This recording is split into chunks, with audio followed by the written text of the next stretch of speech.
A paz do Senhor Jesus a todos. Louvamos a Deus nesta manhã, pela bondade e a misericórdia dEle, e estamos aqui. Meus amados, continuamos estudando sobre a Santíssima Trindade, o Deus único revelado em três pessoas eternas. O Filho como Verbo de Deus. O Filho como Verbo de Deus. O Evangelho escrito por João é o que mais revela a deidade de Jesus. Já no seu início aparece essas verdades. Toda esta lição, ela mostra a deidade do Salvador com base neste Evangelho. É dos mais revelador a deidade de Cristo. Até porque, se nós formos olhar para os Evangelhos, Mateus ele escreveu para os judeus, Marcos para os romanos e Lucas para os gregos, e João escreveu para a igreja. Já se nós olhamos, ele dá mais ênfase a Jesus da parte divina. Quando nós vemos Mateus falando como o filho do homem, Marcos como servo, isso retratando a importância do Senhor Jesus, ou seja, Lucas falou Jesus como o filho do homem, e no Mateus falou mais sobre ele como rei, e João agora fala mais da Jesus como tanto homem como Deus. É o que mais dá ênfase sobre a deidade de Cristo. Quando se fala o prólogo do Evangelho de João, está falando do início, ou seja, os seus 18 versículos é denominado como o prólogo. E ele aqui apresenta o Verbo eterno como Deus, Criador e revelador. Ele se fez carne e revelou de forma plena e completa a glória do Pai. O apóstolo, ele afirma que viu a glória de Deus, do Deus unigênito. Essa revelação nós vimos na lição passada, que foi lá no Monte da Transfiguração. E diz que cheio de graça e de verdade. Então nós veremos que esta revelação marca o clímax da encarnação do Verbo, o Filho de Deus, onde o que era invisível, porque ninguém jamais viu Deus, e aqui através de Jesus, o que era visível se tornou visível. Ninguém conhecia Deus, mas ele, tomando forma humana, diminuiu no sentido de se tornar como um de nós, todavia sem pecado, nós sabemos disso. Ele se tornou agora visível. O eterno entrou no tempo e o insondável foi manifestado em quem? Em Cristo Jesus. Então, em Cristo Jesus trouxe a revelação de Deus através dele. Quando João ele afirma no início do seu evangelho que viu a glória do Deus unigênito, como eu falei, estava se referindo àquilo que está lá em Mateus 17:5, que dispensa leitura. João escreve o seu evangelho no final do primeiro século e não faz um relato direto da transfiguração. Ele não repete transfiguração como escreveu Mateus e escreveu Lucas. É apenas ele faz essa pequena nota. Ele nota, fica somente o versículo 14, que ele faz menção da transfiguração, quando diz: o verbo se fez carne e habitou entre nós, vimos a sua glória, como a glória do unigênito do Pai, cheio de graça e de verdade. Então ele só dá esse resumo do que ele contemplou, ele, Pedro, Tiago e João, os três que contemplaram. Convém a gente lembrar que quando João escreveu o seu evangelho, já havia entre os irmãos muitos gnósticos, espalhados e ensinando errôneos, e afirmava que o Filho de Deus nunca poderia ter vindo em carne, pois na ideia dos gnósticos, Deus habitou o corpo de Jesus e o deixou no momento da crucificação, que ele abandonou. Por isso, tanto o Evangelho de João como as suas cartas, elas vão combater essas heresias da época. O primeiro ponto, ele vai dizer o seguinte: o Verbo como Deus eterno, o Verbo pré-existente. Aqui ele diz o seguinte: o prólogo de João, 18 versículos iniciais, é chamado hino logos. Na abertura, no princípio era o Verbo. As palavras no princípio lembram o texto introdutório da Bíblia lá do Gênesis. Eu fiz alguma observação aqui, quando ele diz sobre isso, claramente ensina que o Verbo sempre existiu. Esta é uma maneira de referir-se ao atributo eterno que só Deus possui. O atributo eterno, o atributo da eternidade divina, afirma que Deus não teve início. Nós aprendemos isso em lições anteriores. E nem terá fim. E como ele é criador do tempo, ele não pode ser limitado pelo tempo.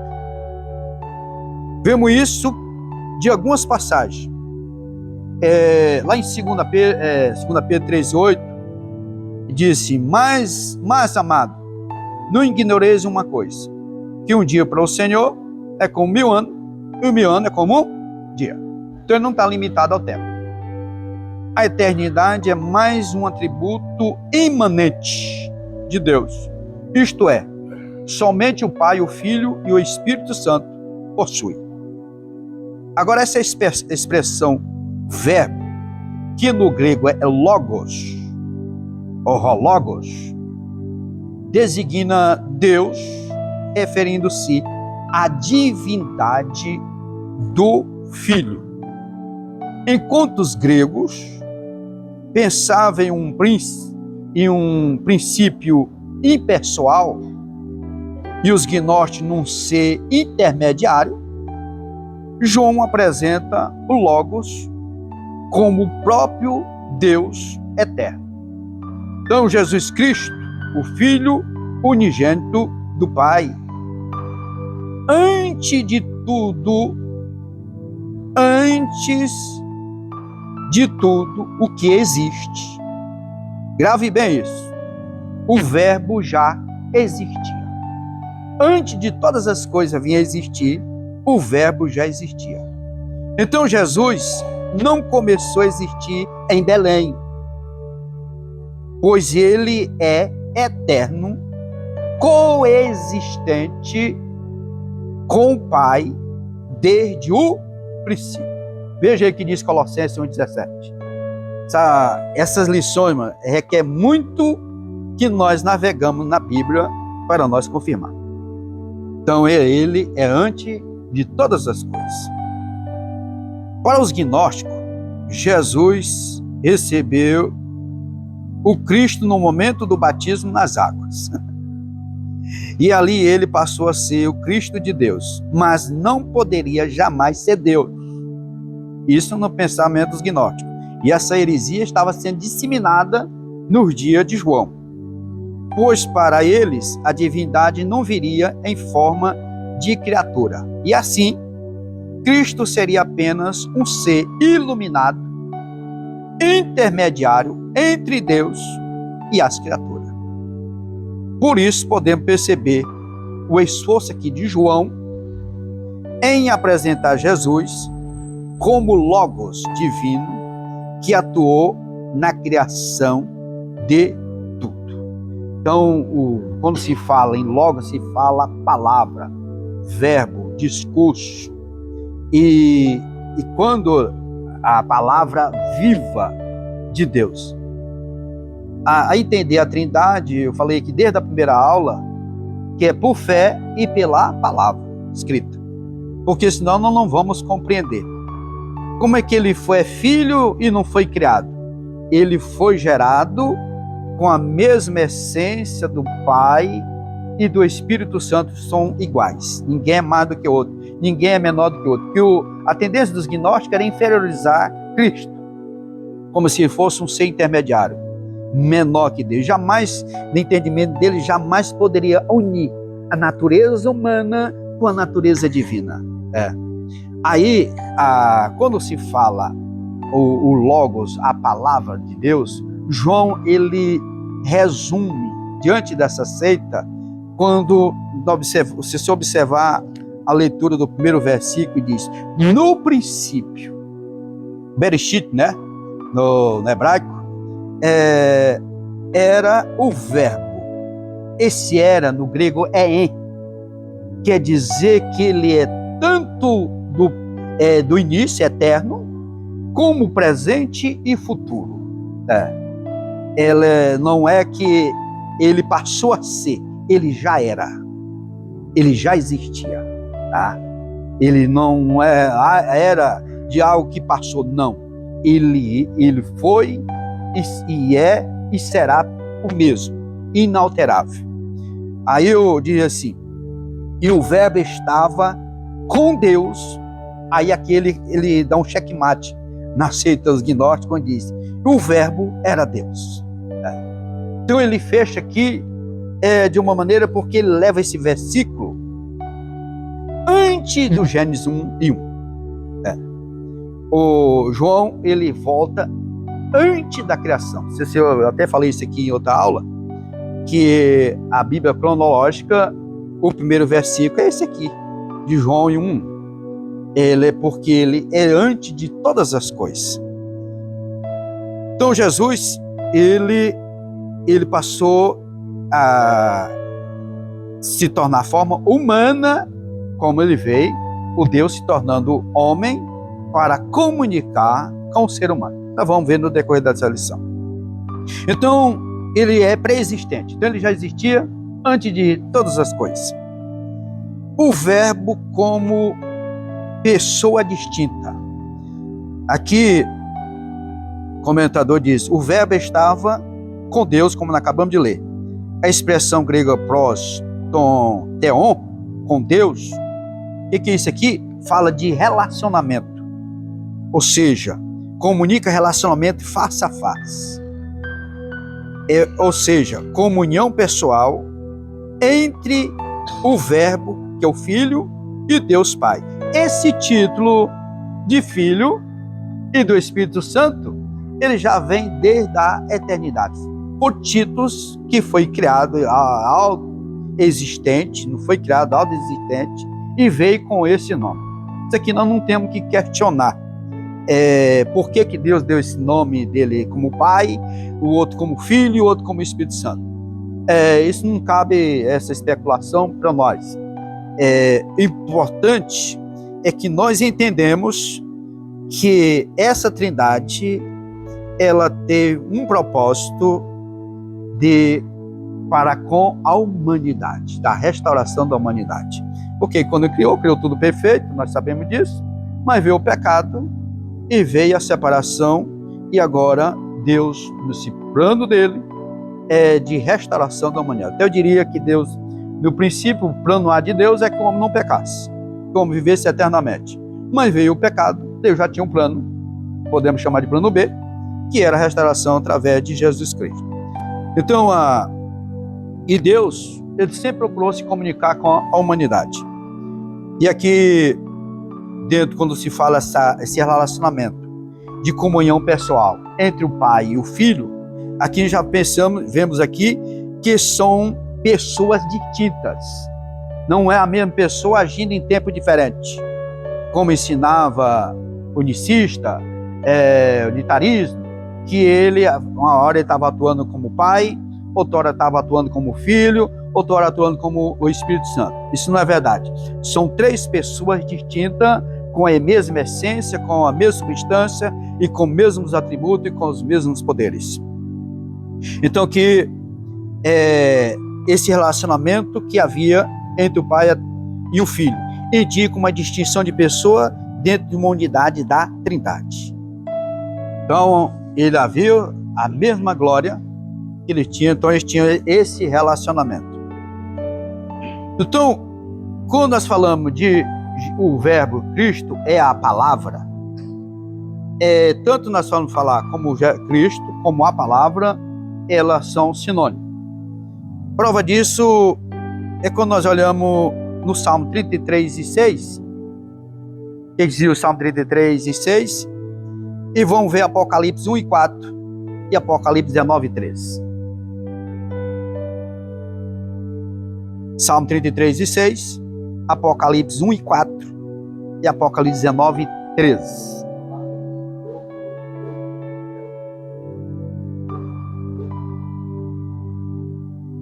Pela palavra do Senhor. Quando nós lemos aqui, diz: todas as coisas foram feitas por ele, e se ele nada do que foi feito, se fez. Então, pelo poder da palavra. Olha como ele se revela, apresentando como a palavra daquele que é eternamente. Está falando da vinda do Senhor Jesus, quando ele vem com a igreja. Então, quando se falamos do Logos, que é a palavra, e falar em Cristo, está falando tudo tratando da mesma pessoa. Então, o verbo, terceiro subponto, o verbo é da mesma essência do Pai. Observe que nesses comentários nós temos falado muito essa palavra essência e substância, né? E atributos, porque são inerentes à Trindade. Diz o verbo, o João revela, o verbo era Deus. Aqui a palavra grega para Deus nós sabemos que é Theos. Por isso que vem a palavra teologia, né? Theos, Deus, logia, estudo. Então, estudo sobre Deus. Porque tem muita gente que bate em teologia, né? Sem saber o significado da palavra. Esse negócio de logia, de dia, né? Critica sem saber o sentido da palavra. Porque Deus, aqui no grego, ele é Theos. E aparece sem um artigo definido. Só que para o grego, a palavra grega, isso não quer dizer nada, certo? Não altera. A essência do artigo não implica na indefinição ou inferioridade. Essa construção enfatiza a qualidade ou a natureza do sujeito. Porque essa omissão do artigo não significa um Deus inferior, menor. Não.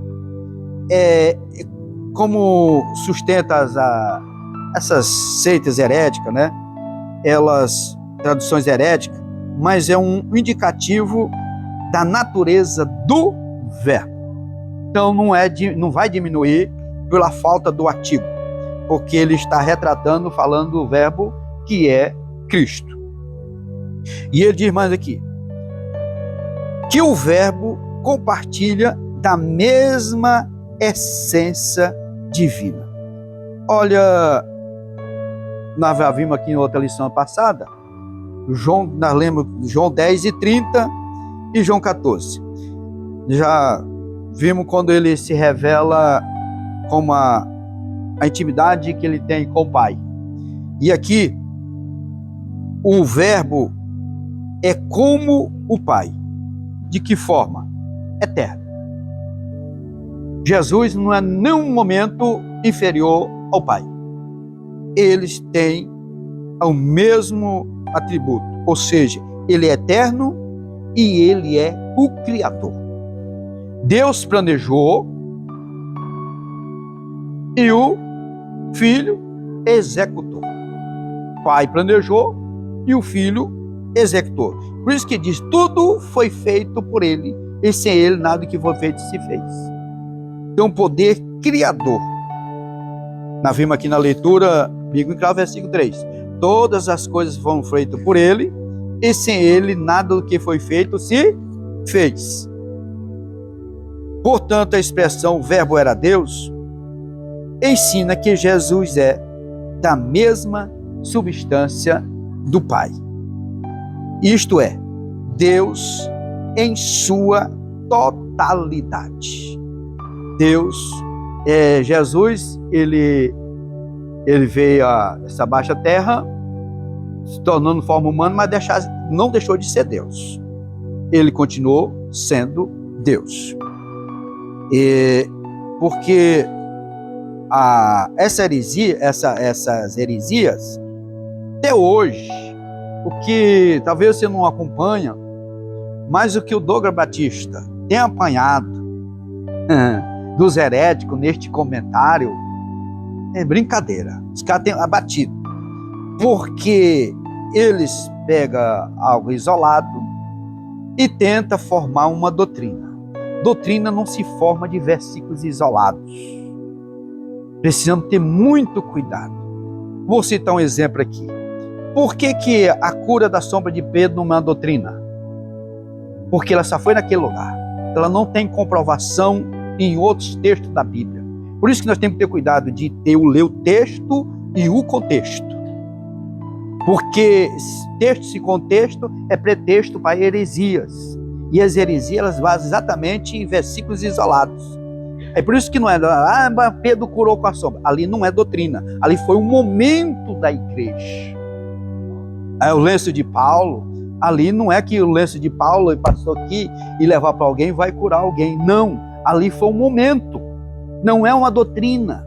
Nós precisamos ter muito cuidado de separar o que foi um momento que aconteceu e o que é doutrina. Porque doutrina ela precisa ter um respaldo de mais textos da Bíblia que comprova essa situação.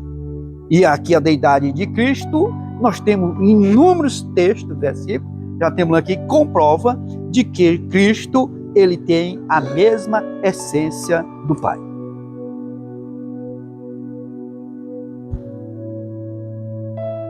Então aqui o primeiro ponto, o verbo como Deus, eterno. Não tem nenhuma dúvida de que Jesus Cristo, ele não seja eterno, né? Ele é eterno de igual para com o Pai e para com o Espírito Santo. Tudo bem? Alguma pergunta nesse ponto? Odiamos. Segundo ponto, o verbo como Criador. O agente da criação. E aqui, no princípio, criou Deus. Aqui fala da Trindade trabalhando junto. Está lá no Gênesis 1:1. A expressão criou, trazido pela palavra parar,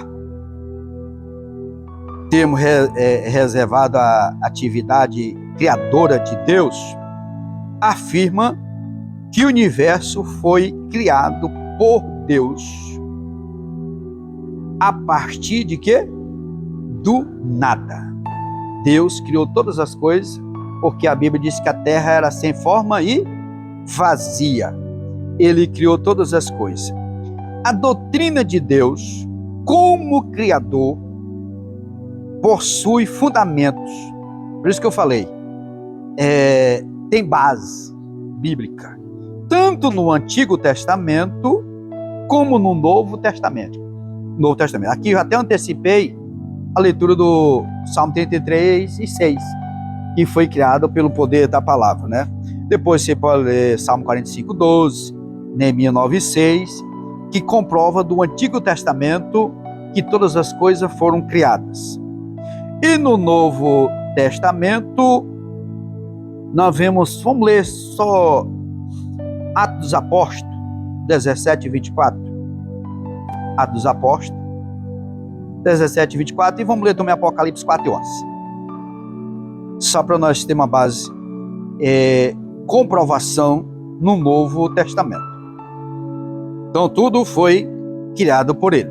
Então, tanto o Antigo Testamento como o Novo Testamento comprova a criação de todas as coisas. E aqui João, ele apresenta como criador.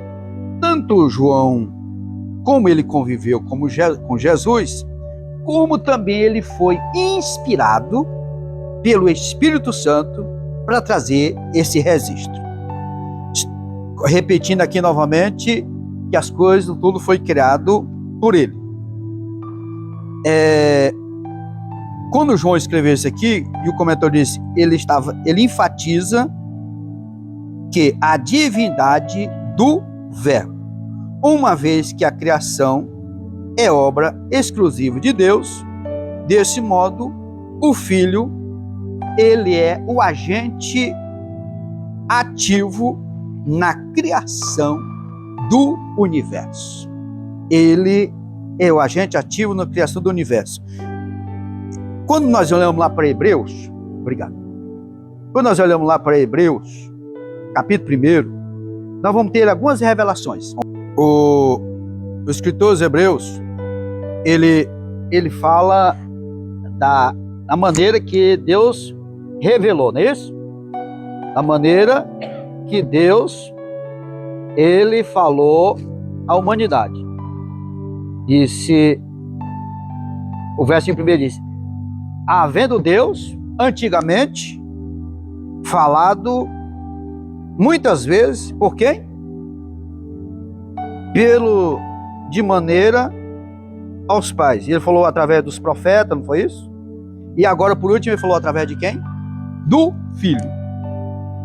Aí ele falou através do Filho, a quem constitui o herdeiro de tudo, por quem fez também o mundo. Deus agora está falando através do Filho, a quem constitui o herdeiro, e que também, por ele, fez também o mundo. Tudo que foi criado por ele. Aí o verso 33, no qual, vendo o seu esplendor, como vê a da sua glória, é expressa em imagem na sua pessoa e tornando todas as coisas pela palavra e do seu poder. Então aqui, a primeira revelação que nós vemos aqui é que Deus, agora, ele está falando à humanidade através do seu Filho. Ele veio agora revelando quem era Deus e falando de uma maneira agora bem clara. Ou seja, aquilo que era mistério, agora ele foi descortinado através do Senhor Jesus Cristo. E ele como criador de todas as coisas. A doutrina de Deus como criador possui fundamentos, como já façamos isso aqui, do Antigo Testamento. O Filho é o agente ativo da criação do universo. Segundo, a fonte da vida. Observa que nele, no versículo 4 do João, nele estava a vida. E aqui, quando se estava a vida, por isso que a palavra viva, ele referindo-se ao verbo vivo, ou verbo eterno, que é Cristo Jesus. E aqui esta declaração revela que o verbo é a fonte absoluta e originária de toda forma de vida, tanto física quanto espiritual e eterna.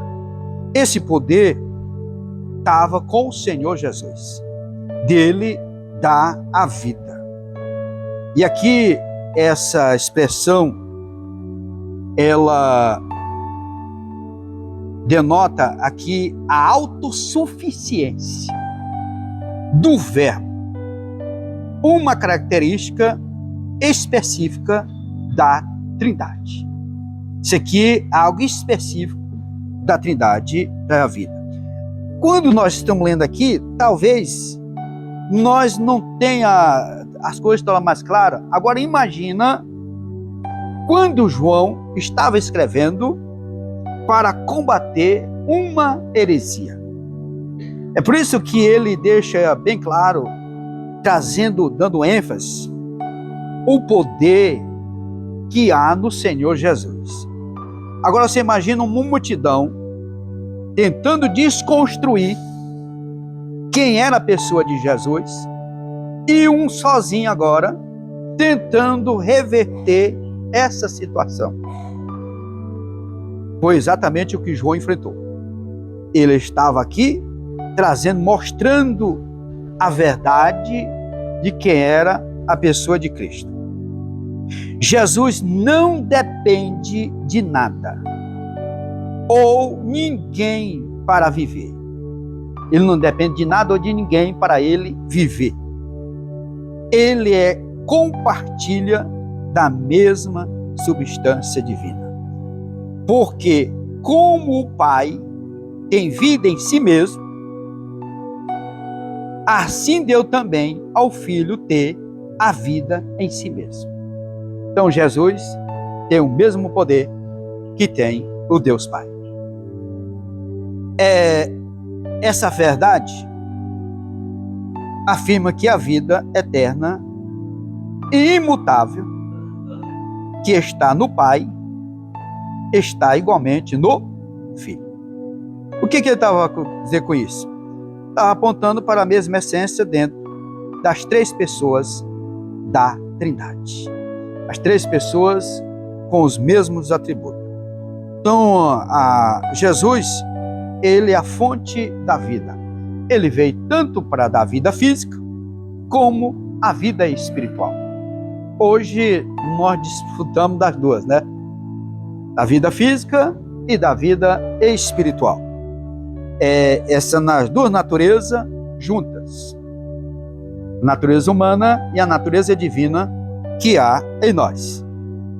E essa duas naturezas juntas é que as heresias combatiam no dia de Jesus, que isso era impossível.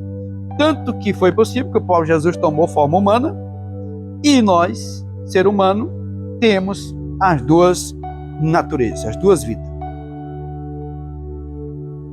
Aqui, a luz dos homens. A vida era a luz dos homens e a luz resplandeceu nas trevas. E essas trevas aqui, amados, era o mundo sem Deus, a humanidade descrente. Era essa situação que se estava. Ou se nós olharmos lá para o início de Mateus, vai dizer que o mundo habitava nas trevas e raiou a luz. Quem é essa luz que raiou? O Senhor Jesus, o Filho de Deus. Ele veio como a luz para o mundo e trazendo para o mundo humano essa luz que resplandeceu. Aí diz assim: a vida era a luz dos homens e a luz resplandece nas trevas e as trevas não compreenderam. A humanidade não compreendeu a vinda do Senhor Jesus. E ele usa aqui essa metáfora da luz, ela simboliza o caráter de Deus, porque nele não há trevas alguma. Era a luz. Agora, interessante que Jesus, como a fonte da luz, ele é a fonte, ele diz: eu sou a luz do mundo. Essa luz, agora, ela habita em nós. Jesus é a fonte, ela habita em nós. Agora, essa luz que está em nós, ela precisa refletir no mundo que nós habitamos. Por isso, onde nós estivermos, se o lugar for de trevas, a luz chegou. Porque nós somos filhos da luz. O Senhor nos chamou filho da luz. E onde nós estivermos, é preciso haver claridade. Nós não podemos deixar que as coisas do mundo venham a ofuscar a luz que está em nós. Se uma lâmpada tiver ela suja, ela vai embaçar o resplendor da luz dela. Então essa luz ela precisa estar bem clara. Onde chegou? Chegou fulano, chegou luz. Onde nós chegarmos, o mundo pode estar em treva, mas a luz chegou ali. Porque Jesus, ele é a fonte e ele está em nós e vai refletir nos demais. Amém? A expressão nos denota que Jesus, ele diz mais aqui: porque como o Pai tem a vida em si mesmo, aqui falamos sobre isso. Aqui. Ele não apenas possui a luz, ele é a própria luz.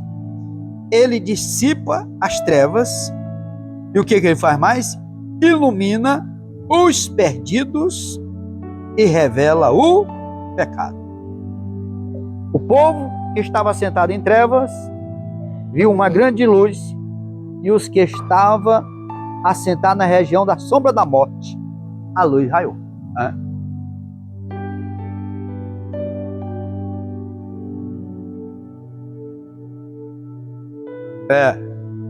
Começa a ofuscar. Primeira coisa que a pessoa vai ver, a dizer: tu é crente? A primeira coisa que vai ver é que a luz está apagada. Porque se a luz estiver acesa, ninguém vai fazer essa pergunta. O mundo, observa que o mundo estava nas trevas, a humanidade, à beira da sombra da morte. Mas aí raiou a luz. E ele tirou ele dessas trevas e trouxe para a luz. Então trouxe para si. O Senhor trouxe nós para si. E agora essa luz que está em nós, ela precisa raiar. As trevas não prevaleceram contra ela, porque Jesus, ele chegou e a luz raiou. Mostra que as forças do mal não têm poder sobre Cristo. O verbo grego aqui é katalambó, pode ser traduzido como compreender, apoderar ou dominar. E nesse caso, a expressão que as trevas do pecado não podem resistir à luz do Filho de Deus. Olha o poder do Senhor Jesus. Ele usou essa metáfora, uma luz, para que nós pudéssemos entender a clareza, a dimensão, o poder do Senhor Jesus diante da humanidade. Então, Jesus é a luz dos homens. É por isso que essa luz que veio, que nós desfrutamos dela, mas tem muitas pessoas ainda que não foram alcançadas, e é responsabilidade nossa de essas vidas ver em nós esta luz. Para fecharmos, vamos ver o que diz aqui Romanos 13 e 12. Bem fácil nós ver aqui. Diz: a noite é passada e o dia é chegado. Rejeitamos, pois, as obras das trevas e vistamos nós das armas da luz. Outro tempo andávamos nas trevas, mas agora nós andamos na luz. É uma nova vida em Cristo. É uma vida diferente. As trevas ficou para trás. Nós vivemos no dia. Isso fala de claridade. Que anda de dia dificilmente tropeçar. Porque ele anda de dia. Por que que a palavra de Deus é lâmpada para os nossos pés e luz para o nosso caminho? Para nós não andarmos em trevas, para não andar tropeçando, para nós andarmos firmes. Então, nós temos esse privilégio de andarmos na luz. E diz, se nós estivermos andando na luz como Ele está na luz, o que Ele vai dizer? Nós temos paz uns com os outros, nós vivemos em harmonia. Isso o Senhor Jesus, Ele trouxe para nós, João revelou isso para nós nesse prólogo.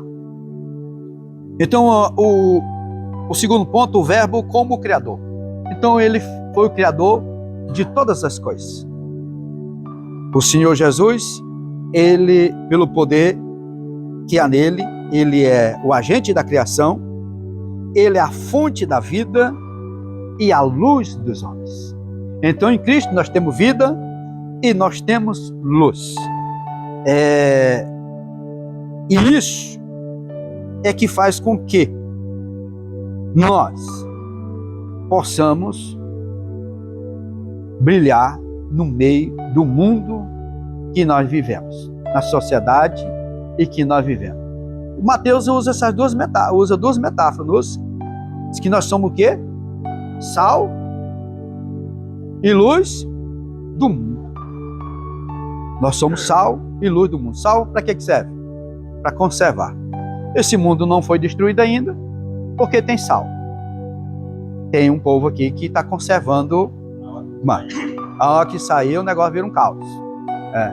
E nós somos a luz do mundo.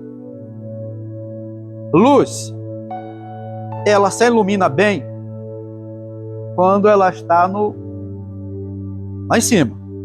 Se ela estiver debaixo do velador, não vai iluminar nada, né?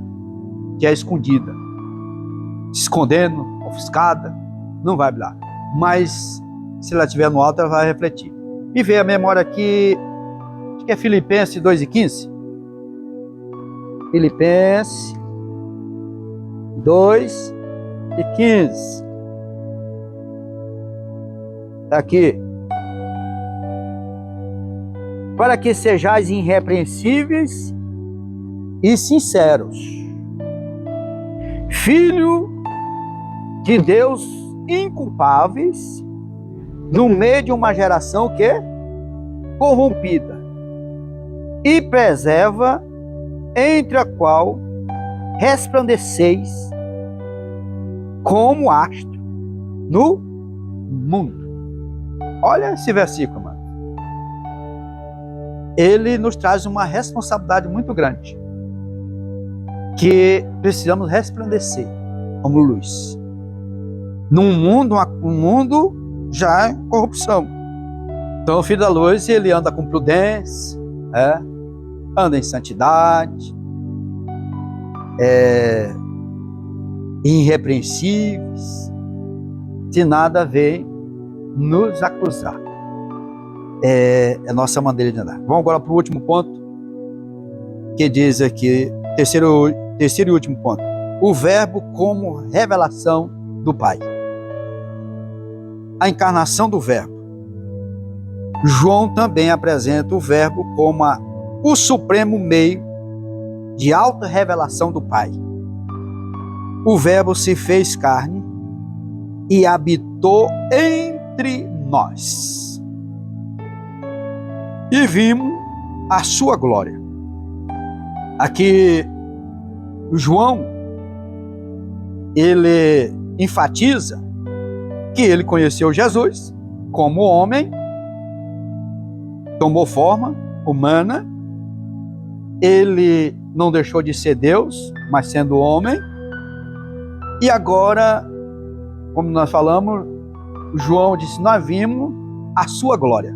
Foi lá no monte da transfiguração, como nós falamos lá no início. Ele viu. Esta afirmação marca o ponto culminante da revelação divina. O verbo se tornou homem, sem deixar de ser Deus. É onde na Filipenses, capítulo 2, nós vimos Paulo aqui falando quem era o Senhor e como ele veio é essa baixa terra. Está aqui Filipenses, capítulo 2, versículos, só 2 versículos, 6 e 8. Que sendo em forma de Deus, não teve por usurpação ser igual a Deus, mas aniquilou-se a si mesmo, tomando forma de quê? De servo, fazendo o que mais? Semelhante aos homens. Por que semelhante não é igual? Porque ele era sem pecado. E achado na forma de homem, humilhou-se a si mesmo, sendo obediente até a morte, e morte de cruz. Aqui, a vinda do Senhor. Deus se tornando humano para se revelar a nós. Significa, literalmente, armou a sua tenda. Ele habitou. E aqui remete para o Antigo Testamento, quando Deus mandou que Moisés construísse um tabernáculo, porque ele queria habitar no meio do seu povo. E ali a glória do Senhor, ela foi manifestada, já não fala sobre isso, onde a presença de Deus estava ali no meio do povo. O corpo de Cristo é assim comparado a esse tabernáculo. Nele a glória de Deus se manifestou visível entre os homens. Aí alguém naquele tempo não podia ver Deus no Antigo Testamento, que se eu visse, morria. O homem, Deus o homem jamais poderia se revelar na sua essência. O homem não tinha capacidade do homem ver Deus, por consequência do pecado. Porque lá no jardim do Éden, todos os dias Deus ia lá conversar com o homem. O homem vivia na dispensação da inocência. Mas quando entrou o pecado, o homem jamais poderia ver Deus. E observe que quando Moisés insistiu que queria ver o Senhor, Deus só passou e não chegou nem a contemplar naquela flecha da rocha, que houve aquele abalo, não poderia ver a glória de Deus. Agora Deus, para comunicar com o homem, ele se tornou semelhante ao homem, para que o homem não viesse morrer. Quando um anjo do Senhor aparecia a alguém que viu o anjo do Senhor, disse: eu vou morrer, né? Manoá ficou com medo, disse: eu vou morrer porque viu o Senhor. Eu disse: não, tu não vai morrer.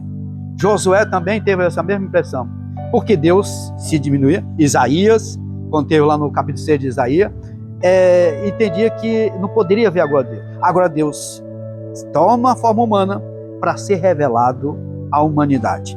E aqui, eu usar a palavra taberculou, né? Taberculou.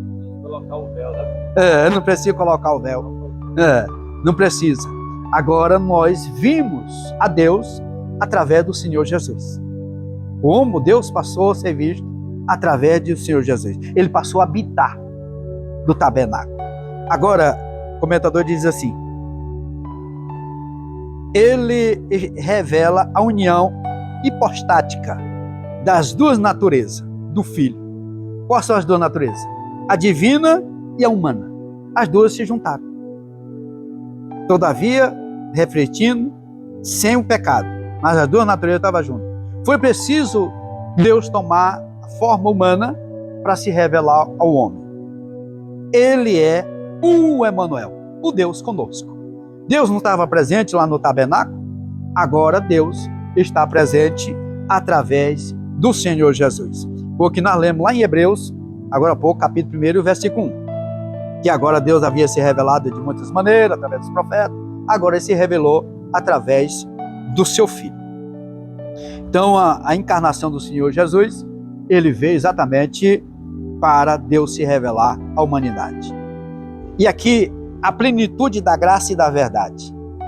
E João testemunha ocular, né, da encarnação do Verbo, declara que a glória do unigênito do Pai, cheio de graça e de verdade. A palavra glória aqui, ela é, no grego, doxa, e remete para o conceito. Essa palavra Shekinah, ela não tem na Bíblia, mano. Por isso que quando eu cheguei aqui, alguém tinha um grupo chamado Shekinah. Eu digo, essa palavra Shekinah não está na Bíblia. mas era um conceito que havia entre os hebreus, de que quando Deus manifestava no tabernáculo, era a glória dele descendo. Aí era manifestação. Aí no conceito chamava a Shekinah de Deus, mas não está na Bíblia. Era só o entendimento da maneira que Deus descia com a sua glória, era Shekinah. Aí mandaram, aí disse, não, pastor, eu queria um nome bíblico. Aí veio o Kadosh, né? Porque a palavra Shekinah, ela não está na Bíblia. Já vi muita gente pregando, disse, Shekinah de Deus, mas simplesmente era um conceito lá hebraico, mas não era definido como a glória de Deus que está escrito na Bíblia. Eu também já vi. A presença gloriosa de Deus entre o seu povo. Eles usam essa palavra Shekinah. Por que nós olhamos lá para Êxodo 40, 34, 35? Fala da manifestação da glória de Deus. E aí eles usam esse conceito Shekinah. Mas lá no original não está a palavra Shekinah. Porém, enquanto a glória na antiga aliança se manifestava de que forma? Total? Não, parcialmente. Ela se manifestava parcialmente. Agora, em Cristo, ela se mostra plenamente. Porque lá no Antigo Testamento era parcial. Que ninguém mais poderia ver Deus e nem suportar a glória de Deus. É igual a pessoa está dizendo, Senhor, me enche da tua glória. Quem que suporta ser cheio da glória de Deus? Jamais suportaria, seríamos fulminados. Mas, agora no Novo Testamento, ele é revelado plenamente.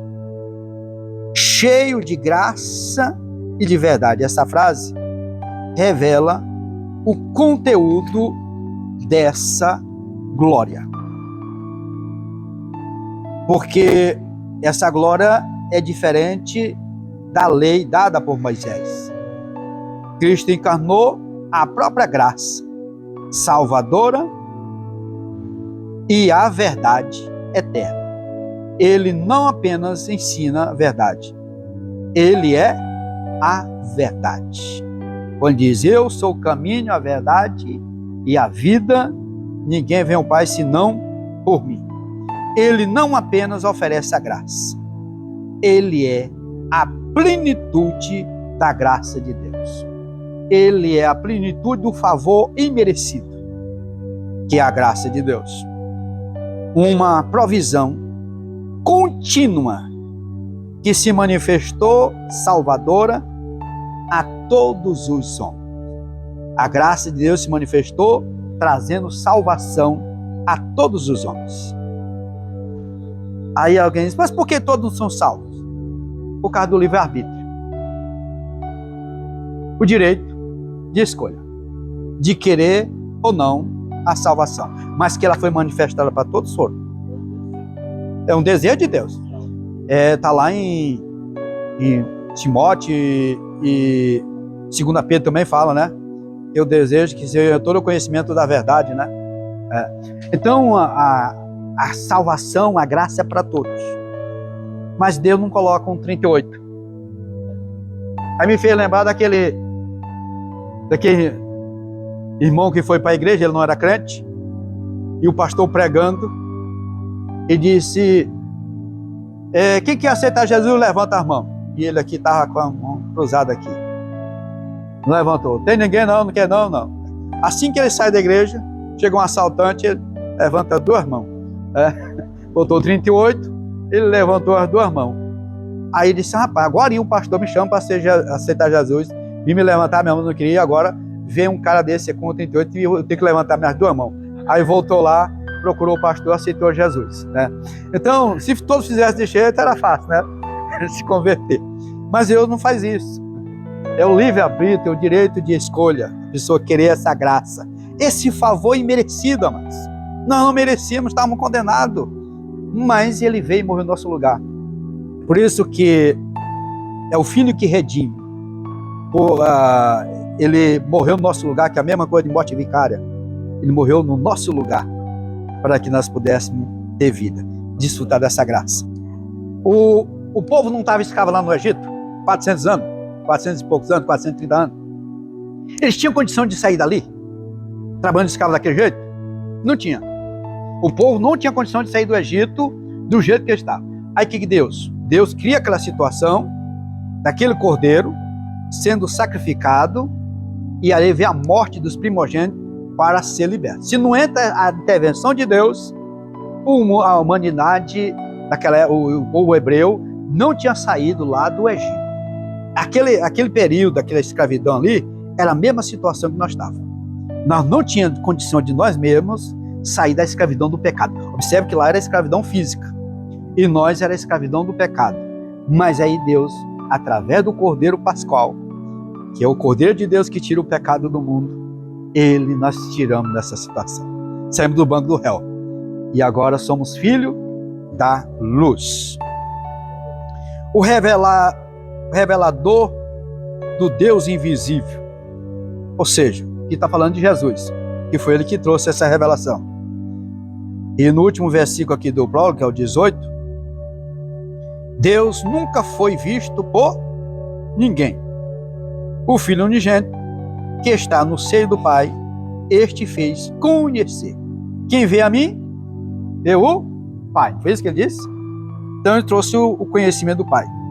Aqui o apóstolo enfatiza que Deus é invisível e inacessível. Pois é, então ninguém podia ver que morria. E aqui, agora aqui já muda a história, não muda? Em Timóteo 6 e 16, aquele que tem, ele só, a imortalidade e habita na luz inacessível, a quem nenhum dos homens viu e nem pode ver, ao qual seja a honra e o poder sempre eterno. Amém. Aqui falando que Deus era acessível. Agora, em Cristo Jesus, ele se tornou conhecido. Jazinho, nós vamos ver isso aqui. Revelou de forma plena e perfeita a expressão Deus unigênito, o monogonés, significa literalmente o Deus único gerado. Refere-se a Cristo, o Filho da mesma substância do Pai. Essa declaração reafirma a eternidade e a plena divindade do Filho. Cristo é o a autorrevelação, melhor dizendo, completa do Pai. Aí vem a expressão lá de Filipe, né? Falou isso? Falando para Filipe, não foi? João, resista. Quem me vê, a mim, vê o Pai. Então Jesus trouxe a revelação do Pai. E isso, por que trouxe a indignação dos judeus? Por que ele falou isso? Porque judeus, para eles, era uma blasfêmia alguém dizer que era filho de Deus ou que era igual a Deus. Essa aqui foi a maior rejeição do povo, dos judeus, com a pessoa de Jesus. Para eles, observe que toda vez que Jesus falou, quem vê a mim, vê o Pai, eu e o Pai somos um, o Pai nunca me deixou só, para eles era uma blasfêmia. Porque jamais alguém tinha revelado que alguém poderia ser igual a Deus. Ninguém jamais poderia ser igual ao Senhor. E ele agora, Jesus traz essa revelação, mostrando quem era Deus através de Cristo. Então Deus abre mão da sua glória, como eu falei, vem a essa baixa terra, mas não deixou de ser Deus. Ele continuou sendo Deus. E prova disso que quando Jesus, nós vamos ver no decorrer das lições, quando ele morreu, a morte não pôde deter ele. Ele ressuscitou. Então, era necessário de um intermediário, intercessor entre Deus e homem, entre Deus e os homens. E foi o Jesus, homem. Ele teve que tomar a forma humana para poder ligar novamente o homem com Deus, que o pecado havia feito essa separação. Mas em Cristo Jesus trouxe novamente essa unidade. Por isso é que é o verbo de Deus que trouxe comunicação. o que o Pai ele falava, ele trazia para a igreja, comunicando conosco através do Pai. Então, por isso, tudo que nós vamos falar com Deus, Pai, nós falamos em nome de Jesus, porque Ele é o mediador entre nós e Deus. Amém, irmãos?